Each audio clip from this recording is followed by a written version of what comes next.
common theme with all this is just to get started. I mean, I know there's always a lot of questions and even just about doing things like this of, okay, how do I go live and kind of update families? I mean, communication is so important right now with your families. And as different states are kind of rolling out the plans for elementary schools and middle school and high school, I mean, I think that is going to dictate kind of the pivots or kind of how things are going to go for a lot of centers over the next 3 to 6 months. I mean, and either in a great way, or we're going to have to be a little bit more creative and kind of look outside the box. And the creativity is there. I mean, the universe is an abundant place. So don't give up on your dream just because one model of it doesn't work or is no longer applicable. I mean, there's all different kinds of facets for you to project your dream into the world. So be open and be creative with it. And that's how you're going to really, I think, expand in your life. I think it's when we get too sold or too fixated on how the thing has to happen that we could get really disappointed or let down. But, just open up your creative world and say, okay, this is my passion. This is what I love. How many different ways can this come to life? And that's what I love thinking about because, I really see it as a changing, evolving picture too. I don't see it just because now this is the way it is. In a month, it might be totally different. For example, we just had the news story of the Georgia school who went back and now they're saying over 200 people are home quarantined because they got COVID. So, who knows? It's an evolving, growing world, but just know, the passion that's in your heart and know that you're going to bring it to life and it's going to really serve your life in a big way. And that's the beauty of the world that we live in, is that there's so many ways to make our dreams a reality.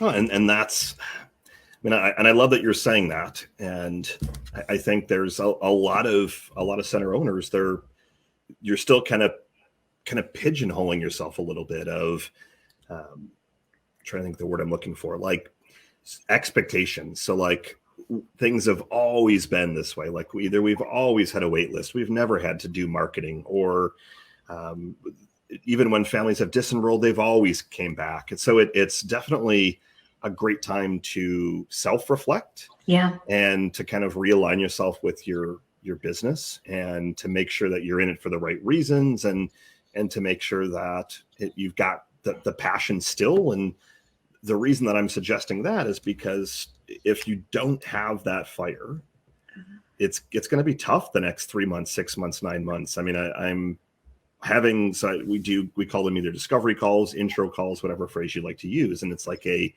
get to know you. And we call it see if you're a fit call.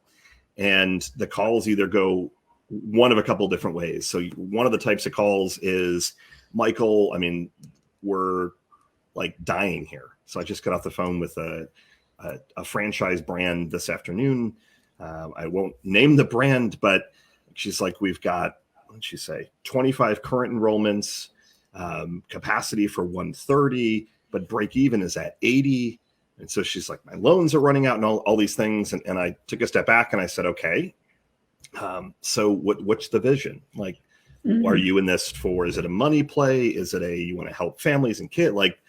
To kind of go back to that root, because her situation it's not going to magically change overnight. You're not just going to magically get 60 enrollments. I mean, I know you've done some unique exercises where you've manifested enrollments and things. So I'm not saying it can't happen, but when she kind of started going through all the reasons of why it won't happen, it's a tough sell. And if you have that vision, that compelling vision that we've often talked about, that's going to help set everything else up. I mean, that's going to help allow you to kind of pivot, because when you're it's the same thing that's happened to me. If I'm so pigeonholed in something that's going on, you kind of have your blinders on a little bit and you can't see. So when you